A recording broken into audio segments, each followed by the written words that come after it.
Hey YouTube, Joeboy here. So, chapter 907 of One Piece is out, so if you haven't checked out that chapter yet, I suggest that you do so because I will be spoiling you, but now that you have, let's begin. Guys, in my opinion, really, it's no contest. This chapter will end up being a legendary chapter of One Piece. There is so much going on, so much that is not just important in the here and now, not just important for this arc. There's details within this chapter which help us piece together the lore of the One Piece world itself and some of its most important characters. There's several bits of information which challenge my current understanding of the world and the relationships between other important characters, and definitively sets up Wano to be probably the most insane arc to date in One Piece. But I also don't want to overlook what actually occurred in the reverie during this chapter. But let's start off at the very beginning of this chapter. If you didn't believe so before, now you've been proven wrong. It is essentially confirmed. Big Mom is heading to Wano, with or without Kaido's approval, and if she has to take on Kaido just to get to Luffy, then that is what she is prepared to do. This is something that we have talked about at length, and what I personally believe. There's a lot of theories out there about Big Mom and potentially part 2 happening somewhere else, maybe Fishman Island, maybe in Elbaf, but Wano made the most sense to me, and also is probably, at this moment, what I would suspect would be the most hype.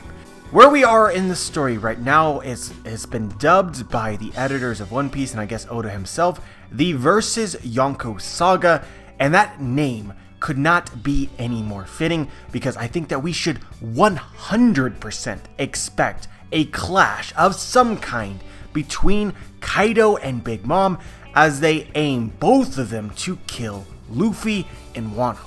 I think that one of the reasons why people didn't believe this beforehand, aside from perhaps believing in other things more, is that how is Luffy going to deal with both Big Mom and Kaido at the same time? Well, straight up guys, he can't, and that is exactly what Zoro told us at the end of the Zoarc, or near the end of the Zoarc. You go to Big Mom's territory, you piss her off, you provoke her, and we're trying to deal with Kaido. That is not a smart move, and that's now confirmed to be foreshadowing. Zoro confirmed exactly what was going to happen. Luffy provoked Big Mom, she's heading to Wano, now they have to deal with both, but Luffy can't deal with both, and that's where the story gets to be really exciting. And I already imagine, for those who watch my video, you already know what I believe, don't you? I mean, do I have to say it out loud? I believe that Luffy and Big Mom will come to some kind of resolution in Wano, and Big Mom will die at the hands of Kaido. Because I believe that Big Mom is sick, and that her family matters a lot to her, and I believe that these Strats have been making friends with, very poignantly at this point in time, making friends with the members of the Big Mom Pirates, such as Katakuri, such as Pudding, Chiffon, Lola, and many more perhaps in the future. Even Brûlé, to some extent, has a bit of respect for him. Big Mom, for me, at this point in time, aside from the obvious reasons to be angry at Straw Hat Luffy, is not being set up as a final villain. And this makes a lot of sense to me, because now confirmed, essentially, that she is heading to Wano. The final villain of Wano will not be Big Mom. But now, granted, Luffy doesn't actually have to resolve his conflict with her completely if it just turns out that Big Mom inadvertently helps him deal with Kaido by simply trying to kill him herself and fighting him. Which goes back to what Lola told us at the end of Thriller Bark. If you are ever in a pinch, if you ever need any help, which they currently are having to deal with Kaido, who is a force, they can't deal with him. Lola said, if you ever need any help, then go find Mama. And regardless of how exactly it all works itself out, at this point in time, I believe that this act of finding Mama will help them in some way in Wano. Because they most certainly cannot defeat both Big Mom and Kaido, period. If that happens, I would be so mind-blown. It better make sense. We'll put it that way. I mean, it could happen. Anything could happen. But that would be such a ridiculous power for Luffy and the crew and their allies to take down both Big Mom and Kaido. That's insanity. But I guess the other question is, you know, with Big Mom going to Wano, is it confirmed that she's actually going to fight Kaido? Are they going to come to some kind of peace? And I think this chapter almost definitively proves that that will not be the case. Big Mom steps foot in Wano, she becomes Kaido's enemy. They're not going to make peace, regardless of whatever Big Mom might hope for. And whatever their previous relationship might have been, which is another huge discussion point in this chapter. And so, essentially, we have this conversation between Kaido and Big Mom, and then we move on into the new Marine Ford. And we see the Marines and Garp talking about this conversation between Kaido and Big Mom, which was not encrypted in any way, and they could just listen in. The first thing that this scene sets up is the possibility of Marine intervention into Wano, which is another thing that a lot of people expected. You have Big Mom, you have Kaido, you have the Minks, you have the Marco Pirates, you have Wano itself, the Samurai, the Strat Pirates, potentially the Grand Fleet. This Wano's just, it's insane, potentially. But also there's reason to potentially believe that the Marines won't be there. But I personally would like to interpret this chapter a little bit differently.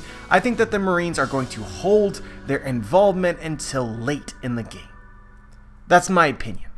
At the very least, I read from this chapter a lot of internal doubt as to what the Marines should do, given a circumstance which, at the moment, they are not currently equipped to deal with. They cannot stop Big Mom and Kaido from meeting right now because of the reverie is going on. But after the reverie, things become more possible, and there may be some sort of internal pressure for Sakazuki or Akainu to actually intervene in the battle in some way. But it's quite possible that the Marines are just excluded from this fight. Honestly, it might actually be better that way, given the cast of characters we already expect to show up in Wano. And this is again without mentioning, guys, that Kaido had already previously stated of wanting to start the greatest war the world has ever seen. So his plans need to come into the story, I would expect, at some point in time, right? But from this we move on to Hina, who is talking to Garp. And we just got a huge bomb, guys. This is the single most mysterious thing that we have gotten in One Piece since the very last chapter of One Piece, actually. But this by itself is something that you could devote an entire chapter around as sort of the main draw of that chapter. But it was wedged within one of the most action-packed, dense chapters I recall in One Piece. Hina brought up the question of the relationship between Kaido and Big Mom, and talked to Garp about it, and suggested that the reason that Garp was called a hero was because of something relating to this relationship. And then Garp brings up an interesting group he calls rocks or locks, depending on the translation that you read, and it can be assumed, I believe, that this was a previous pirate crew that used to rule the New World before Roger. And so it's stated in this chapter that the captain has either died or disappeared. But for some reason, despite the missing captain, that does not mean that Locks, we're just going to call him Locks because I like that better, that does not mean that Locks is irrelevant, because Hina says even if they've lost their captain, they've only become stronger, I'm worried. Keeping in mind that the original conversation was brought up relating to Big Mom and Kaido, and yet somehow this conversation has moved on to Locks, which has for some reason or another become stronger, and that's relevant. I think it almost definitively means, guys, it almost definitively means that Kaido and Big Mom 40 years ago in the past were both members of this pirate crew, Locks, and neither of them were the captain. Guys, I'm assuming here, I mean, it's kind of open to interpretation, but my impression is you have somebody who ruled over both Kaido and Big Mom in the same pirate crew. This guy would have been incredible. How do you stop that? How do you fight that? How do you win? You can't win. Big Mom can't take damage. She wasn't the captain. How does that make any sense? This single person must have been maybe the most powerful person revealed, sort of, in the canon of One Piece at this point in time. And I do not mean the most powerful person currently. I mean the most powerful person ever. Of characters that have been revealed, and we can power scale them to any degree. I want you guys to keep this in mind. Garp earned the title of hero, not from battling Roger, although he did that. Garp earned the title of hero battling Locks. In my mind, this previous captain was either an equal to Roger or a greater. That's just how it is. For all we know, guys, this captain was the previous Pirate King before Roger, perhaps not having discovered Raftel, but perhaps have conquered all of the New World. Keep in mind, guys, that this crew was last active 40 years ago. Roger probably didn't start his journey until 30 years before the start of the story. Big Mom at that time would have been in her 20s, and judging based on the revealed age, or sort of revealed age of Kaido in Ace's cover story, Kaido would have been extremely young. My impression is that this crew once existed, unifying the New World, and then after their defeat or the captain's death or whatever ended up happening, that spawned the little fragmented power that is currently enveloped the New World. With the exception of Roger, who sort of snaked in between all of these divided forces in order to find Raftel, and dealt with problems as he encountered them, but never really subjugated the New World. In fact, it's stated that Roger did not want to conquer anything, but I would imagine that this person did. But as I've discussed the chapter a little bit further with Revujo, the guy who makes my thumbnail arts, he brought to me the idea that Locks or Rocks is not the name of this pirate crew that Kaido and Big Mom were previously a part of, but rather the name of an event that took place, some sort of a great battle. But this in no way diminishes the connections between Big Mom, Kaido, and this former great crew who is missing a captain. They just could be called something that we do not expect. But from now on to the future, involving any speculation relating to this person, I'm just going to call them Locks. And we should have an understanding here that that is not necessarily their name. But anyway, guys, moving on from this, even though we could talk about this potentially a lot more, this leads us into the next part of the chapter where we have King Stelly or Steri trying to get onto this world government throne or whatever. You guys read the chapter. I don't need to re-explain to you what you guys have already read.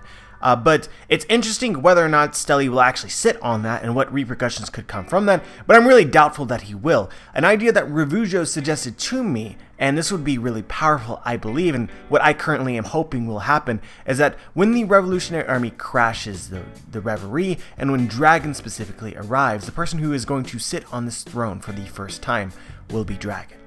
Now, I want you guys to know that I do believe that this is a good idea, but if it actually happens, we should begin to question where Dragon stands and what his true objectives might or might not be. So Dragon sits on the throne with his current ideology. I don't know if that makes sense unless there's more to know. I mean, without going into any depth, a person who clearly hates royalty and hates kings sitting on a throne. That's pretty much a contradiction. We'll save this one for when and if it happens. Other than that, it is a really cool throne. I don't buy the stories necessarily behind it, although there has always been a group of people within the community that have argued that the world government may not be as bad as we may have thought that they were from the beginnings of time. We really can't be certain, but I currently don't buy this sort of propaganda BS, so it's a cool throne. What is far more interesting to me is that, and you know what's funny about this is something that I used to believe. I actually convinced myself that this was not the case, but it was the case. The Gorosei are celestial dragons. They are the leaders of the celestial dragons. This was something that, for me, was very intuitive reading through One Piece, especially, before I got into the community itself. But parsing through the details, this did not make a whole lot of sense to me. Specifically, we have a conversation between Akainu and the Gorosei where it suggested that the celestial dragons went above them, ordering CP0. But in this chapter, it essentially confirms that the Gorosei are celestial dragons. They are the actual leaders of the world itself, period. So it is kind of confusing, but perhaps suggests that the Gorosei have a difficult time controlling the other celestial dragons. Honestly, this is something I need to think about more. But if there are some of you out there who do not believe that the Gorosei are celestial dragons because it was not outright stated in some of the translations, I just want to say this. How do you order around a celestial dragon if you are not yourself a celestial dragon? If a celestial dragon wants something, they just take it, right? So they would take the power and the decision making away from the Gorosei if they were not also, quote, creators of the world. So I think it means that they have to be celestial dragons for this to make any sense to me. But that moves us to the next part of the chapter, which was Saint Charlos's attempt to capture Shirahoshi. I'm not gonna lie with you guys, like, this chapter was just so mind-blowing. I cried, or teared up, I should say. I teared up during this whole scene, which was like, 3 pages long, amid all the other crazy things that this chapter offered. I absolutely loved, just as a pure reaction, I loved Vivi's and Rebecca's reaction to Shirahoshi being captured. And I love the fact that King Neptune acknowledged him. Like, we understand that not all humans are like this. That really touched me. I'm really glad that they had an opportunity to see that. But this would only further validate and justify their fears for coming up to the surface, because even if they have friends, even if they have allies, if something like this were to be common, then it wouldn't be safe. It wouldn't be a pleasant time up on the surface. But all this conflict sort of comes to a head and has hope of being resolved in the here and now, because another celestial dragon, Mozgard, who we saw in the Otohime's and Jinbei's flashback in Fishman Island, the celestial dragon who came to Fishman Island to retrieve the previous slaves that he owned, he is the one to knock the shit out of Sharlos. If through the course of this chapter, Neptune and the other fishmen could have lost hope, then this action by itself could have brought that hope back. Guys, I could spend so long discussing this and the various possibilities that I see. I honestly probably need to just speak out loud a little bit, just to sort of wrap my head around what could be, or what it is that I personally believe. But we'll start off at the beginning. Clearly, Shirahoshi is still going to be... Somebody's going to attempt to capture her in the future, because she is Poseidon. So that storyline, which I never thought would end in Sharlos, is clearly going to be resumed at some point in the future. But what is important in the here and now is that it is resumed now, so that the fishermen can continue to be part of the reverie itself and still have aspirations to move up onto the surface and look past this particular incident. It is possible for the fishmen to decide to leave right now, but I am almost certain, at this point in time, I'm almost certain that Mozgard will convince them to stay. But in the future, when Shirahoshi becomes in danger in some way by some forces or another, this could re-inspire the fishmen's anger and force them to retreat back into the sea, essentially forever, until Luffy intervenes in some way or another. Or if Shirahoshi is actually captured by somebody, the entire fishman race itself could come up onto the surface and declare war against whatever force this might be, or against humans in general. But now let's talk about Mozgard himself, who is revealed in this chapter to be Don Quixote Mozgard. And so this reveal is very purposeful, I feel like, from Oda in this particular situation, because we have met other members of the Don Quixote family, like Doflamingo or Rocinante, or their father, who I can't remember his name, I think it's Homing. Rocinante and Homing were nice people. So for Mozgard to have some kind of change of heart, and to have a bit of kindness and goodness within him, with this reveal of being a Don Quixote by itself, makes some sense. It makes his actions more believable.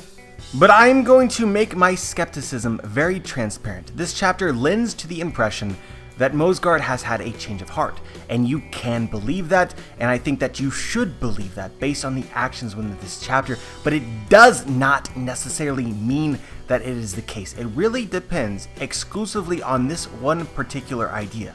Is Mozgard intelligent or not? Is he a schemer or not? Or has he potentially been influenced by somebody else to act in a particular way to reach an agenda which he has not made clear in this chapter? It's stated before, with his visit to Fishman Island, that he wanted to round up all of the previous Fishman slaves that he had. And so how are you going to do that? Well, it's almost impossible, right? It's very, very difficult. The fishmen have retreated into the ocean, and his own attempt to get them back ended in failure, because it's a dangerous trek to the bottom of the sea, and to fight them and then go back up with your slaves, it's just difficult. So if Mozgard is not who he appears to be, it's quite possible that he hit Sharlos because he wants the fishmen in the reverie to come up onto the surface where they will be easier to round up. Sharlos wanted Shirahoshi because he's impulsive and doesn't have any grander scheme, like Giant Mermaid. I want the Giant Mermaid, but Mozgard might want to enslave the entire race itself, which is very difficult. But at this point in time, this is a headcanon theory that I think makes some sense, but directly contradicts what we are given. So for now, believing Mozgard to be good is what I would prefer to believe. But either way, the story with the fishmen will get tragic again, I feel confident. After reading this chapter, I wanted my opinion of these celestial dragons to change in whatever small way, but that isn't really the case because we've already seen good celestial dragons in the past with Homing and Rocinante. So you guys just need to keep this in mind. The celestial dragons, there are many of them, and each one of them have their own particular agendas, and each one of them are good or bad or neutral or however you want to define them. So Mozgard being good, if that is the case, does not really change my perceptions of these celestial dragons as a whole. But while this was going on, we got to see CP0. We got to see Lucci and Kaku as well as Stussy. And I think a lot of people would want me to talk about this, or bring it up, so I am. But I don't think that there is much to say other than it's incredibly hype that they are here, and I'm looking forward to them being more influential to the plot of the story in the future. But this chapter doesn't really give me anything other than hype, if that makes any sense. I would say if there is anything to say, it's that I had hope that Lucci would be a changed man after having been defeated by Luffy. But this chapter doesn't really give me that impression, but also doesn't really destroy the idea in any way. And so lastly, guys, in this action-packed chapter, at the very end, we get to see the Gorosei, the 5 Elder Stars, talk to a mysterious man who happens to be Shanks. And Shanks has earned this audience and has decided to come there because he wants to talk about a certain pirate. This certain pirate could be Luffy, it could be Blackbeard, it could be Kaido. My personal opinion is that Shanks wants to talk about Blackbeard because I think Blackbeard is the most concerning character in the entirety of the pirate world. That being said, Kaido said he wanted to start a great war, so Shanks could be wanting to talk about Kaido, and it also is possible that Shanks wants to talk about Luffy. And there's always the off chance that Shanks wants to talk about a character that has not been emphasized in the story as to yet. If it ends up being the legendary captain of the Locks crew, or whatever you want to call them, bro, I'm like, oh god. But yeah, I think the most baffling thing about this entire scene is the fact that Shanks earned an audience with the Gorosei in the first place. I still need to wrap my mind around this because, what is my first reaction to that occurring? Shanks is Yonko, right? Pirate, they want to capture the Yonko. Shanks previously a member of the Roger Pirates. They want to capture the Roger Pirates, yet Shanks just sort of shows up on their doorstep. The Gorosei seem to have no fear of Shanks, as though they know that Shanks will not attack them, or they feel capable of defending themselves if he tries. The Gorosei also do not seem to be attacking Shanks, maybe because they know that they can't really do anything if he decides to run away. This scene by itself, I still need to think about this. It completely changes my perception of the relationship between Shanks and the government. Bruh, I don't even know. And what does this imply about the Gorosei, that Shanks doesn't immediately go after their throats? What has Shanks been doing? I need your help, guys. Here, I'm gonna be spending time thinking about this because this feels like the most baffling thing from this chapter. Similar to the hat in the last chapter, I feel like I can rationalize certain things from this particular chapter, except for this, which seems so contrary to what I believe. But anyway, guys, this chapter, I mean, we're over 20 minutes now. I'm like, my brain is kind of fried. I'll be honest with you, 3 o'clock in the morning. Legendary chapter, so much happened. The One Piece hype could not be anymore. The Reverie has delivered. The editors talked about how it was going to be jam-packed with information that we're going to want to reread. Factual information indeed. Thank you, editors. But as always, curious as to what you guys thought about the chapter, whether you noticed something from the chapter that I may have missed. Just share your thoughts. Like the video if you like the video, dislike the video if you dislike the video. Make sure to subscribe if you want to be notified for my future content. And as always, guys, have a wonderful day.